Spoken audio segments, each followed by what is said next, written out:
والصلاة والسلام على سيد الأنبياء والمرسلين وعلى آله وأصحابه أجمعين. أما بعد، أعوذ بالله من الشيطان الرجيم. بسم الله الرحمن الرحيم. واعبدوا الله ولا تشركوا به شيئا وبالوالدين إحسانا وبذي القربى والجار ذي القربى والجار الجنوب والصاحب بالجنب وابن السبيل وما ملكت أيمانكم إن الله لا يحب من كان مختالا فخورا. صدق الله العظيم. وقال النبي صلى الله عليه وسلم: والله لا يؤمن والله لا يؤمن والله لا يؤمن. قيل يا رسول الله من؟ قال: من لا يأمن جاره بوائقه. كما قال عليه الصلاة والسلام. رواه مسلم. جو میں نے قرآن حکیم کی آیت پڑھی ہے اور ایک نبی کریم صلی اللہ علیہ وسلم کا ارشاد تلاوت کیا ہے، تھوڑا سا وقت ہوتا ہے، آپ حضرات سننے کے لیے آ جاتے ہیں. اس تھوڑے سے وقت میں انشاءاللہ اس آیت مبارکہ کے ایک آدھ مضمون کو، سارے مضمون کو بیان نہیں ہو سکتے تھوڑے سے وقت میں، اور ایسے ہی نبی کریم صلی اللہ علیہ وسلم کا وہ مبارک ارشاد جو میں نے پڑھا ہے اس کے تعلق سے انشاءاللہ آپ حضرات کے سامنے پیش کروں گا، عرض کروں گا. اللہ مجھے صحیح صحیح بات عرض کرنے کی، آپ حضرات کو سننے سمجھنے اور ہم سب کو عمل کرنے کی توفیق عطا فرمائے.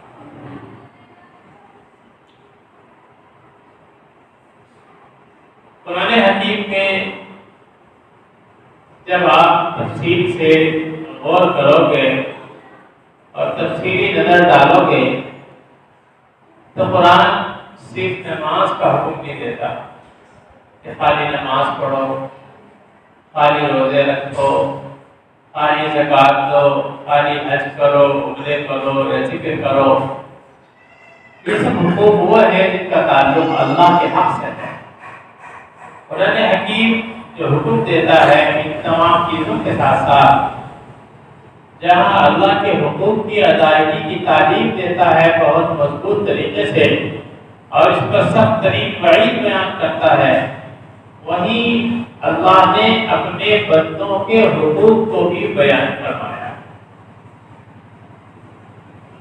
اور آج ہم لوگوں کا حال یہ ہے، معاف کریں آپ مجھے، کہ ہم لوگ اگر کچھ نماز روزہ کرنے لگتے ہیں تو سمجھ جاتے ہیں کہ اوروں پر میرا حق ہے، کسی اور کا میرے اوپر کوئی حق نہیں ہے.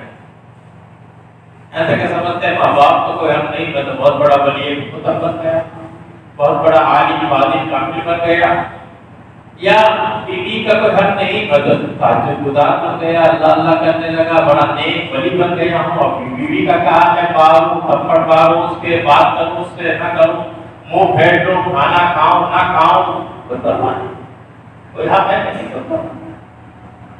اسی طرح سے ایک اہم حق ہے پڑوسی کا. ہم نہیں سمجھتے کہ ہمارے دل میں پڑوسی کا کوئی حق ہے.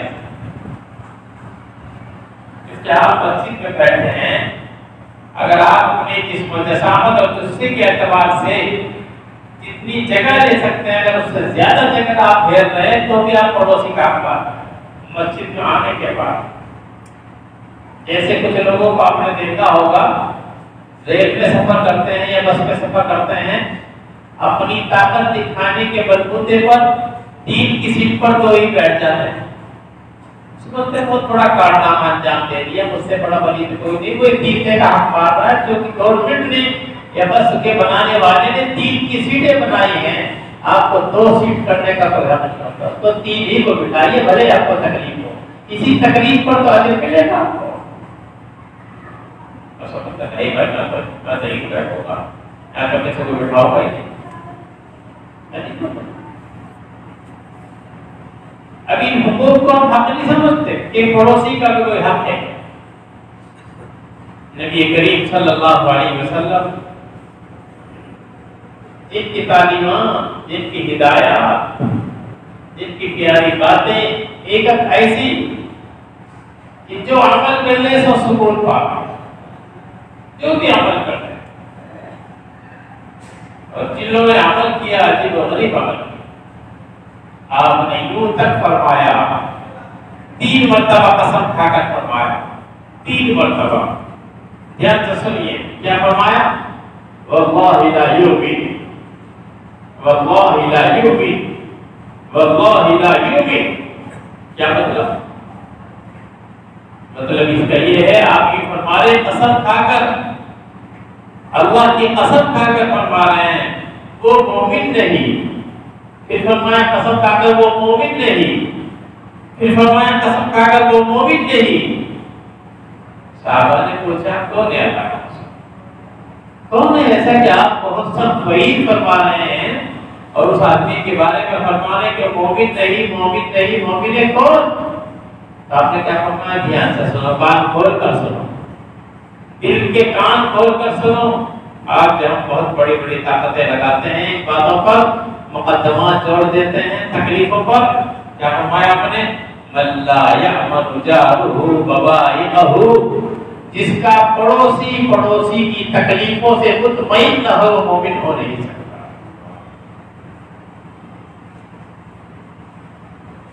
اس کو نیند نہیں آتی میرا پڑوسی ٹک مارے گا، پتا ہے چلا جاؤں گا تو رات کو گڑبڑ کرے ہی کرے گا.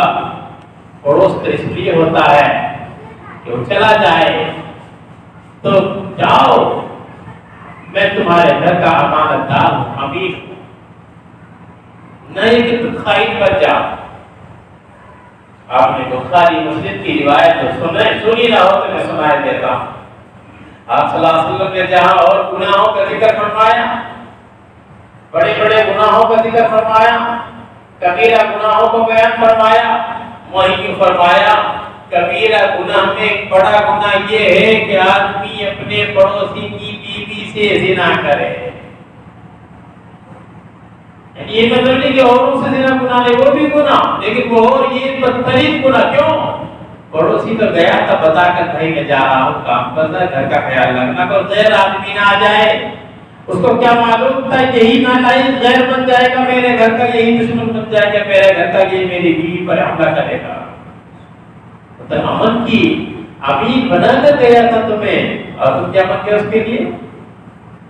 بہت بڑے ڈاکو بن گئے، اس کی عزت سے کھلواڑ کرنے والے بن گئے. کیا فرمایا؟ سب سے بڑا کبائر میں سے کبیرہ بدترین گناہ، بڑا گناہ. یا کیا فرمایا؟ وہ مومن نے جبریل امین علیہ السلام جو افضل الملائکہ سید الملائکہ ہیں، وہ آتے ہیں بار بار نبی کریم صلی اللہ علیہ وسلم کو پڑوسی کے بارے میں بڑا بار ہدایت دیتے ہیں. اللہ کے نبی صلی اللہ علیہ وسلم کیوں فرماتے ہیں کہ جبریل امین کی ہدایتوں کی وجہ سے، بار بار فرمائش کی وجہ سے، بار بار حکم دینے کی وجہ سے میں یہ سمجھ لیا اور مجھے یہ سمجھ آنے لگا تھا کہ شاید پڑوسی کا میراث میں بھی حق ہے. اللہ ایمانداری سے بتاؤ، سچ بات بتانا، کون یہ گواہی دے گا کہ میرا پڑوسی مجھ سے خوش ہے؟ اور اگر تمہاری دیانت اور دینداری کا تم روز ڈھونگ بجاؤ، تقریریں کرو، گھومو، یہ کرو وہ کرو، میں بہت نیک ہوں، بڑا دیندار ہوں، لیکن تمہاری دینداری یا دیانتداری کا اگر پتہ لگے گا تو تمہارے پڑوس سے پتہ لگے گا، پڑوس سے پتہ لگے گا. پڑوس کے ساتھ اگر تمہارا سلوک اچھا ہے، پڑوس کے ساتھ اگر تمہارا برتاؤ اچھا ہے. کیسے سلوک کی بہت ساری قسمیں. سلوک 2 طرح کا ہوتا ہے، ایک مثبت طریقے کا، ایک منفی طریقے کا. بس مثبت طریقے کا سلوک کیسے آپ نے سنی نہیں ہوگی، یہ بات میں سنا رہا ہوں اپنے اللہ کی توفیق اپنے اساتذہ کی برکت سے. یعنی آپ اس کے لیے خیرخواہی کا طریقہ، خیرخواہی کا سلوک، خیرخواہی کا برتاؤ اچھے سے اچھا جو بھی ہو سکتا ہے آپ سے، جو آپ اپنے لیے پسند کرتے ہیں وہی اپنے بھائی پڑوسی کے لیے پسند کرتے ہیں. ایمان کی علامت ہے، کمال ایمان کی علامت ہے کہ آدمی اپنے لیے وہی پسند کرے جو اپنے بھائی کے لیے پسند کرتا ہے، اپنے لیے جو پسند کرتا ہے اپنے بھائی کے لیے وہی پسند کریے۔ ایمان کے کامل ہونے کی علامت ہے آپ کے، تو وہ بھی تو پڑوسی آپ کا بھائی ہے۔ تو ایک تو یہ کہ آپ اچھا سلوک، اچھے سے اچھا سلوک، فرض کرو آپ نے لائٹ لے لی، پڑوسی کے لائٹ لے، بھائی تیرے بھی لائٹ لگوا دو، میرے پاس انتظام نہیں، کوئی بات نہیں، انتظام ہو جائے گا، بچے میرے بھی پریشان ہو رہے ہوں، کر دیا آپ نے انتظام، یہ اچھے سلوک۔ ایک یہ منفی سلوک، یعنی منفی سلوک کا مطلب یہ نہیں کہ آپ نیگیٹو اس کے ساتھ برتاؤ کریں، مطلب یہ ہے کہ پتہ ہے کہ آپ کے پڑوسی کے ساتھ میں کوئی آدمی غلط طریقہ اختیار کرنے جا رہا ہے، ستانے جا رہا ہے، تکلیف دینے جا رہا ہے، یا خود آپ ہی اپنا آڑ کباڑ کو اپنے پڑوسی کی طرف ڈالنے کا اہتمام کرتے ہیں، آپ نے اس منفی سلوک کو گھٹا دیا نہیں۔ جیسے میں اپنے لیے گندگی کو برداشت نہیں کرتا تو اپنے پڑوسی کے لیے گندگی کو کیسے برداشت کرتا؟ یا آپ کو پتہ لگا میرے پڑوسی کو کوئی تکلیف دینا چاہتا ہے، تو آپ کا جواب یہ تھا پہلے تکلیف مجھے پہنچے گی، اس کے بعد میرے پڑوسی بھائی کو پہنچے گی۔ یہ ہے آپ نے اس کا جو منفی نیگیٹو آ رہا تھا، کوئی تکلیف دینا چاہ رہا تھا، آپ نے اچھے سلوک سے اس کے منفی پہلو کو ختم کرا دیا۔ اس کو پتہ بھی نہیں لیکن اس کو آرام مل گیا۔ اب کون کرے گا اس کا؟ یہ وہی کرے گا جس کے دل پہ اللہ کا ڈر ہوگا، جس کے دل پہ تقوی اور طہارت ہوگا۔ حضرت صحابہ کرام رضوان اللہ علیہم اجمعین کی زندگیاں اٹھا کر دیکھو، ان کی سیرت سنو، سیرت پڑھو، وہ اپنے پڑوسی کے ساتھ کیسا سلوک کیا کرتے ہیں۔ خود نبی کریم صلی اللہ علیہ وسلم اپنے ان پڑوسیوں کے ساتھ میں، مکہ مکرمہ کے ان پڑوسیوں کے ساتھ میں جن کا شیوا ہی آپ کو 24 گھنٹے تکلیف دینے کا تھا، بلا وجہ تکلیف دینے کا، اور آپ کے اخلاق کا کیا عالم تھا کہ نہیں کہ پڑوسی بیمار ہو گیا ہے تو آپ نظام کرسی کرنے جائیں، اور ہمارا پڑوسی بیمار ہو جائے تو ہم خیر خبر بھی نہیں دیتے۔ پھر وہ پڑوسی دیکھو کیسا ہے، ایک تو پڑوسی وہ ہے آپ کا جو آپ کا بھائی بھی ہے، پڑوس بھی ہے، اس کا ڈبل حق ہے آپ کا، سمجھ رہے بات کو؟ یعنی آپ کا پڑوسی دائیں یا بائیں یا سامنے، یا تو دائیں ہیں یا بائیں ہیں یا سامنے ہیں، وہ آپ کا بھائی ہے، عزیز ہے، رشتہ دار ہے۔ یاد سننے باتیں کم سننے کو ملتی ہیں آپ لوگوں کو، تو اس کا ڈبل حق ہے آپ کے اوپر۔ کیا؟ ایک تو بھائی ہے، وہ کوئی رشتہ ہے اس کے ساتھ میں، رشتہ دار ہے وہ، دوسرے وہ پڑوسی بھی ہے، تو ڈبل حق ہو گیا۔ اب اگر اس کو تکلیف دی جائے گی، تکلیف کا کوئی برتاؤ کیا جائے گا، تو جیسے اس کے ساتھ میں اچھا سلوک کرنے کا ڈبل اجر ملے گا، ایسے اس کے ساتھ برا سلوک کرنے کا گناہ بھی ڈبل ہوگا۔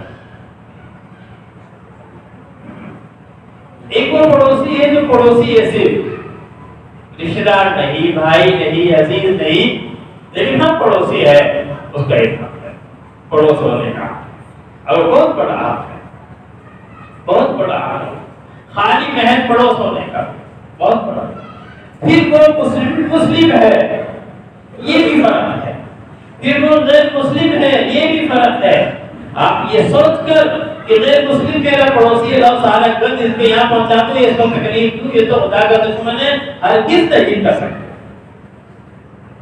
بہت لوگ نہ سمجھ لوگ ایسا سوچتے ہیں، یا ان کے دماغ میں یہ بات بیٹھی ہوئی ہے، نعوذ باللہ غلط بیٹھی ہوئی ہے، کہ کسی بھی غیر مسلم کے مال کو چوری آپ کر سکتے ہیں، یا کسی بھی غیر مسلم کو تکلیف دے سکتے ہیں، بہت بڑا ثواب ملے گا۔ تو بالکل نہیں، ہرگز ایسا نہ قرآن میں ایسا ہے، نہ حدیثوں میں ایسا ہے، نہ سیرت میں ایسا، کسی بھی کتاب میں دوست ایسا نہیں۔ جیسے کسی کو عام مسلمان بھائی کو ستانا یا اس کا مال چرانا یا اس کے ساتھ بے عزتی کا سلوک کرنا وہ گناہ ہے، ایسے ہی اگر کوئی غیر مسلم ہے بلا وجہ اگر آپ اس کا مال چوری کر رہے ہیں یا ستا رہے ہیں، تکلیف دے رہے ہیں، بالکل سیم برابر کا گناہ ہوگا، کوئی فرق نہیں ہو گیا۔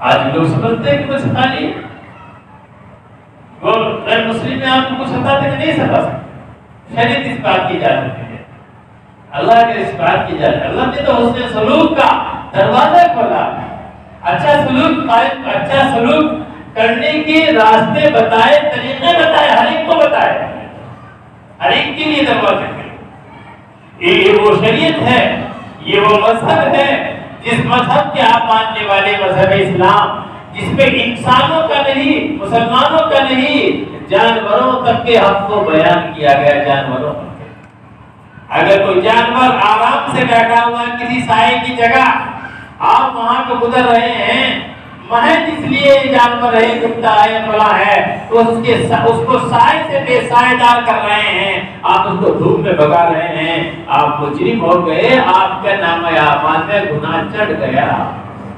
آپ سوچتے میں نے تو کوئی گناہ کیا نہیں، اور کسی کو ستایا نہیں، کسی کو تھپڑ نہیں مارا، چوری نہیں کری، زنا نہیں کرا، قتل نہیں کرا، نہیں، آپ نے ایک اللہ کے مخلوق کو آرام سے بے آرام کر دیا، تو کیا وجہ؟ جب ایک جانور کو تکلیف دینے سے بھی آپ مجرم ہیں، تو ایسے ہی جانور کو آرام دینے سے آپ ثواب پانے والے بھی ہیں۔ آپ نے سنا ہوگا، قصہ مشہور قصہ ہے، بخاری میں بھی آتا ہے، مسلم میں بھی، دیگر کتابوں میں بھی، ایک رنڈی زانیہ،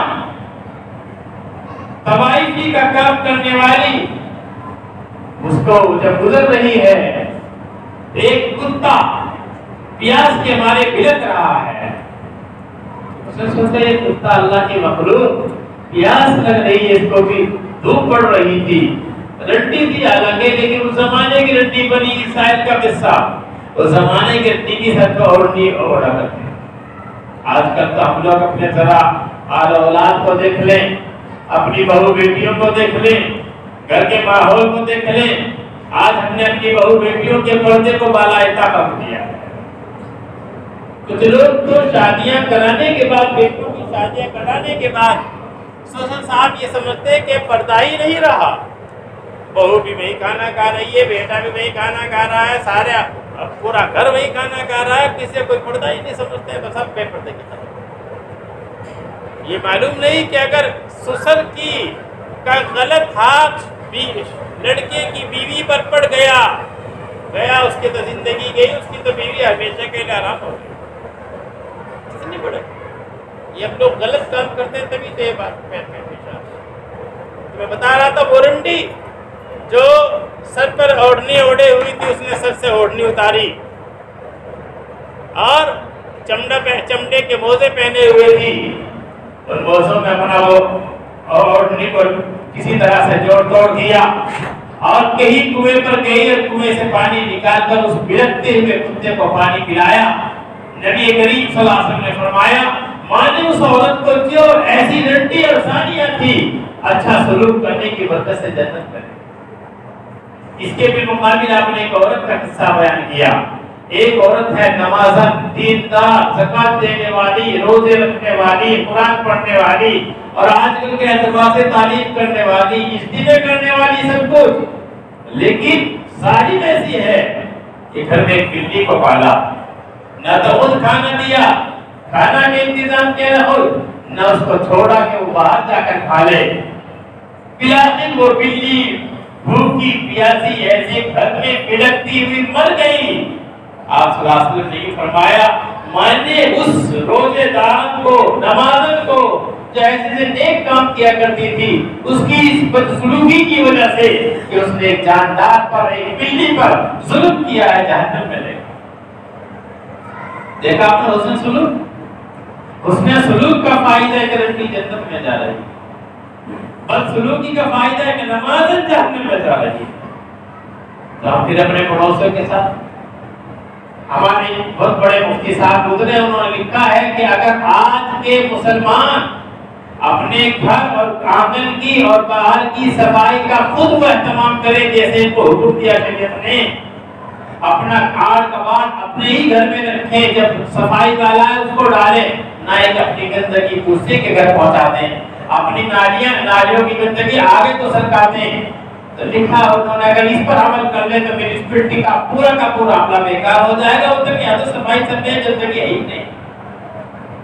ایسی تعلیم ہے اس مذہب کی، لیکن آج ہم ہی اس مذہب میں پاکی کی ایسی تعلیم، صاف صفائی کی ایسی تعلیم، پاکی کو آدھا ایمان بتایا گیا ہو، اس نے سلوک کی یہ تعلیم جو میں بتا رہا تھا، ایسی تعلیم ہو، آج ہم بدنام ہیں، گندگی میں بدنام۔ آج مسلمان کیوں گندے ہیں؟ محلہ گندا، فلا گندا، یہاں تک کہ بدسلوکی میں بدنام ہے، یہ تو کسی کو نہیں پہنچتے۔ یہ مسلمان سے زیادہ نرم دل کوئی نہیں ہوتا، مسلمان سے زیادہ پیار کرنے والا کوئی نہیں ہوتا، لیکن شرط ہے مسلمان تو ہو، کبھی یہاں آگے مسلمان تو ہو۔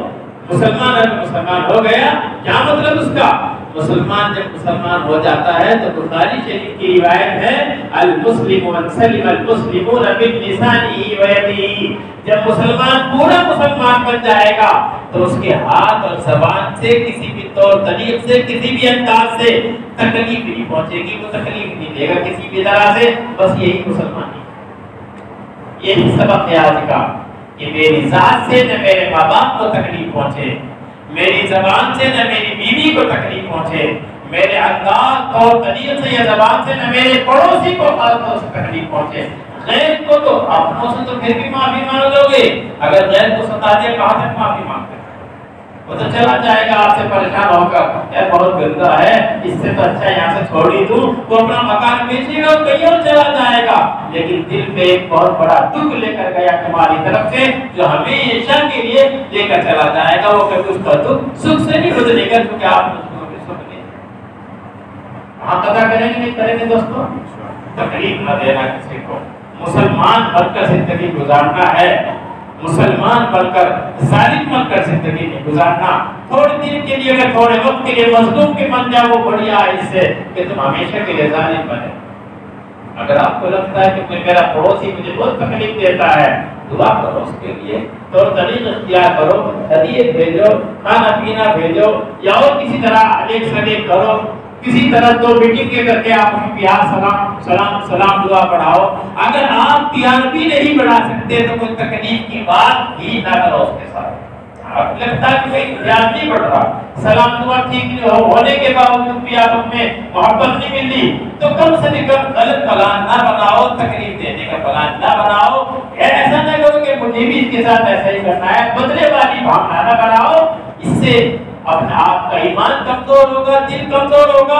سب سے بڑی بات یہ ہوگی کہ آپ 24 گھنٹے ٹینشن میں مبتلا رہیں، کیونکہ بدلے کا مزاج بن جاتا ہے تو آپ کی ٹینشن میں رہتا ہے 24 گھنٹے۔ ایک کو تو برداشت کرتا ہے آدمی، ایک کا جواب دوسرے دے گا نہیں دے گا، اور دو کی طاقت ہے نہیں، ٹینشن بنی رہے گی۔ اللہ عمل اور سمجھ کی توفیق عطا فرمائے۔ وآخر دعوانا ان الحمد للہ رب العالمین۔